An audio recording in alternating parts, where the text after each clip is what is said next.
It's still a nice suburban area. It's not Oak Cliff, South Dallas, Compton, Brooklyn, but yet we have this gang problem that is infesting all the areas of the city, growing every day and becoming worse. And why? I shrug my shoulders. I suppose it's because little boys are obsessed with the ridiculous rap music that preaches to them every day. Ricky shakes his head. Absolutely ridiculous. I roll my eyes and wipe my face. What are we going to talk about today? Ricky looks back at me and stops for a second. How about your mother? He sits up and leans against his desk and stares straight at me. Let me clarify. Your grandmother. Quiet, lady. I stare back at him with my mouth tied and feel tears wanting to come to my eyes, but I rest them as best I can. Oh, it hurts, doesn't it? I swallow and look away. I don't know what you're talking about. Oh, come on. Do I look like an idiot to you? I can help you, son. I shake my head and grit my teeth up back at him. I don't need help. You're crazy. That's a ridiculous accusation. He stops. Then he smiles politely and sits back, looking at me like an epiphany. Wow, you sound just like her. I stare at him in his eye and breathing shallowly. That's my mother, you bastard. And how would she feel if you died to gang activity, like these boys did? How do you think she'd feel? I shake my head and look away from him. She'd probably say the same thing you did. People die every day, not think twice about you. He sits back more and crosses his arms. Probably would be hella glad too. She'd get off. The main witness to her sickness is dead. Shut the fuck up. Why are we playing games here, Mr. Lamar? You are a sick little boy. You need to address this. I stand up. There is nothing to address. Ricky stares up at me calmly, while my body shakes miserably. Then why are you so upset?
You so upset, angry. I breathe in and look back at him, and then breathe in again. I've been running. Go to hell. I sit back down and look at the ground, ignoring his eyes that stay on me. Isn't that where you're going? I don't even look at him.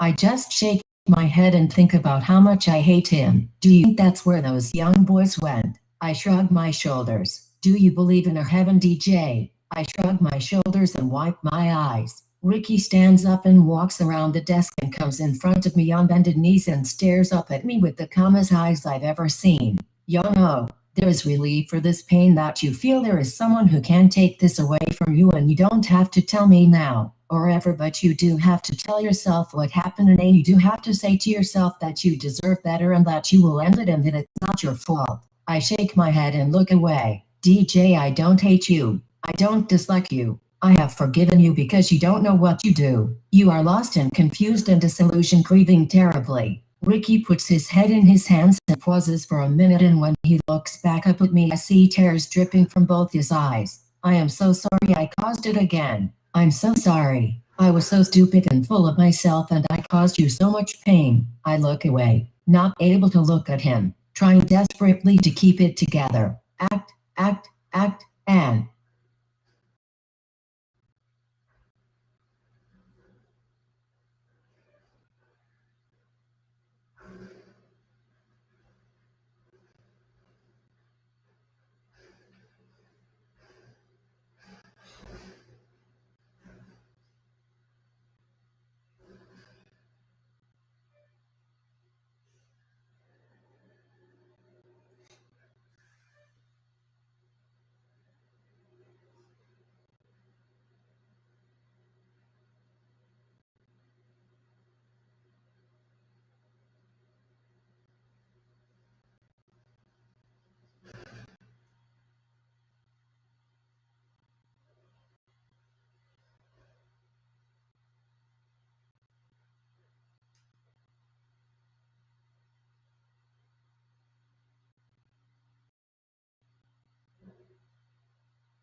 together. Act, and play your part out. I don't know what you're talking about. He nods his head, so pats my knees. That's okay, you don't have to say anything now, but just hear me. I'm sorry. I'm so sorry. I look back at him. In his sees. Hankin. THEALPBUTTALFFROMMYEY. He looks down at the ground and sighs, staring at it for a long time, and all the while I just sit there like I'm frozen. Why did you commit suicide? He asks, looking up at me. I play with my fingers and stare at the ground, trying to think, but not wanting to think because the pain is so deep, so immense, almost like the ocean. Say everything you're thinking. I look up at Pastor Ricky and frown. Ain't nobody will ever know except me and you, right?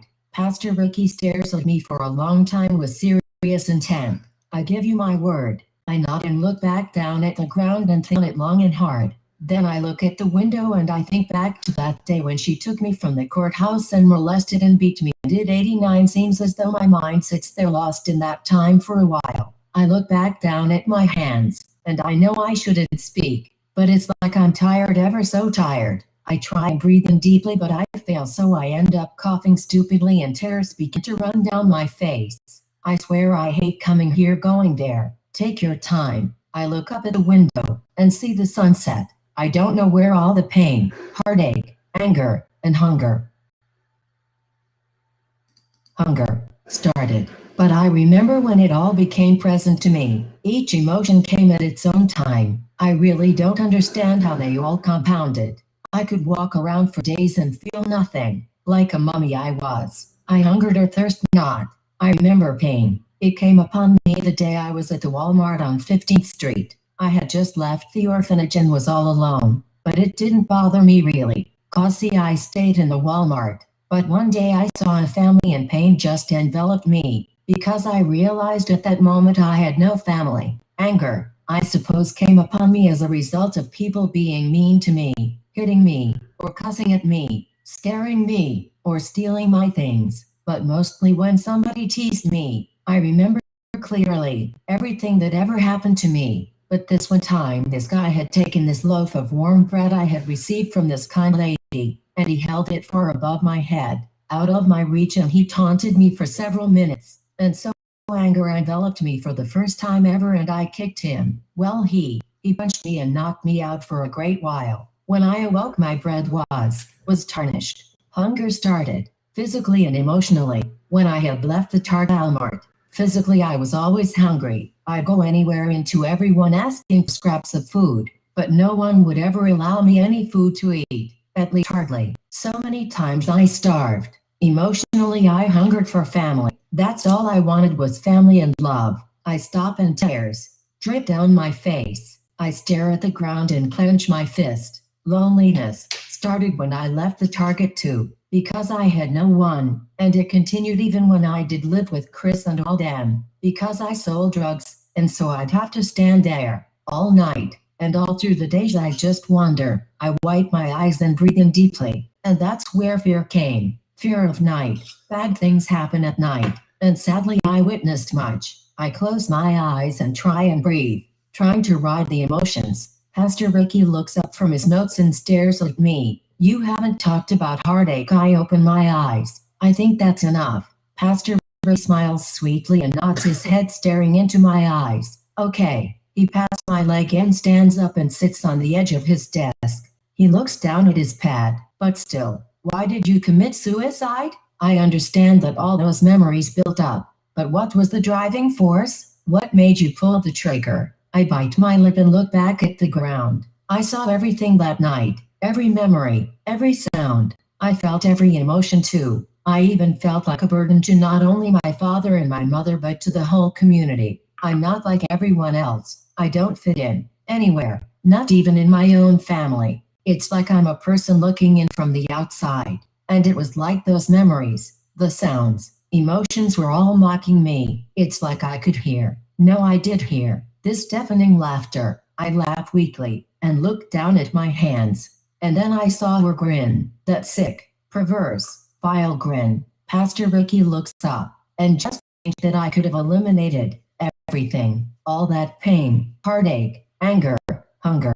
I look at Pastor Ricky, it's still an appeasing offer. Pastor Ricky nods his head. Who is her DJ? I look up at him, and for a second I think I might actually tell him, but I look away and shake my head scared maybe and say nothing.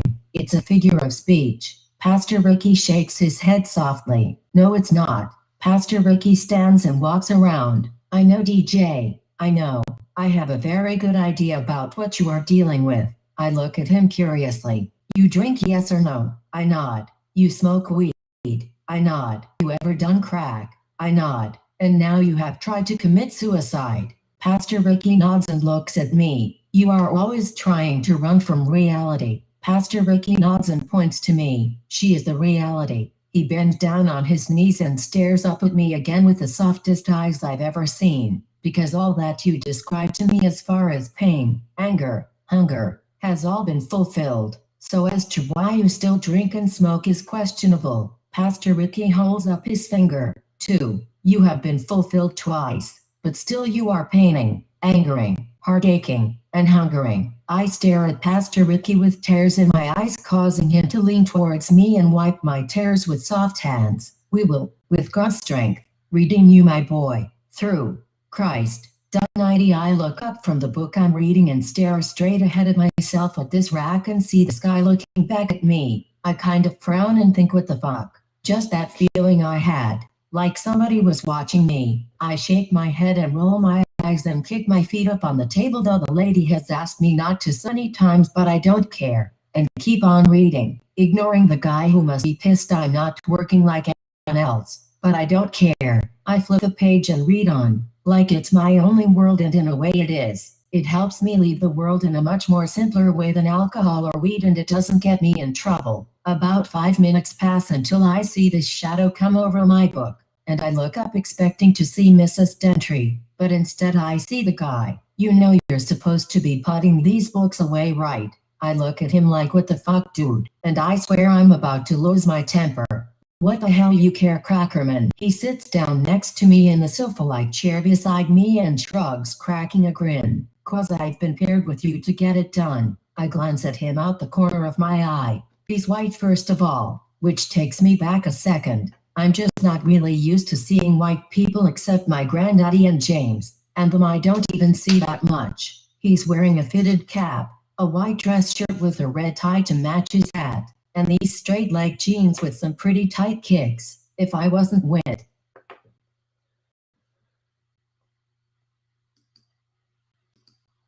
Tight kicks. If I wasn't wet, carrying still on the streets, I'd probably steal them hoes right off his feet. Well then, great nigga, start putting that shit up then. Shit. I turn back to my book and roll my eyes. He looks at me for a second and then laughs to himself. You think since I'm white I'm just gonna clean up your shit? I look at him. No, I think since you're so damn concerned about it, you wouldn't mind taking on a leadership role. Take an initiative for what you believe in. Develop some discipline in the midst of a chaotic world. I roll my eyes and turn back to my book. He stares at me a while longer and then laughs and looks around, and then shrugs his shoulders and sits back. No, I glance at him. Suit yourself. I hear it really brings out character traits useful for everyday living. He laughs again and shakes his head, sitting back and looking at me. I glance at him again. What a rich preppy boy like you do anyway. He shrugs and takes off his hat, running his hands through his blonde hair and scrunches up his lips. Caught smoking weed. You, I shrug. Shot a dude's dick off about a year ago. Still doing time. His eyebrows go way high. Damn, that was you? Wow, man. How you get off? I look at him like, dude, you're so stupid. Gullible. I breathe deeply and turn back to my book. I shot the dude in that area, it did fly off. I sighed deeply and shrugged nonchalantly, not really interested in conversation and trying to go back to reading. They fixed his shit anyway. I shrugged my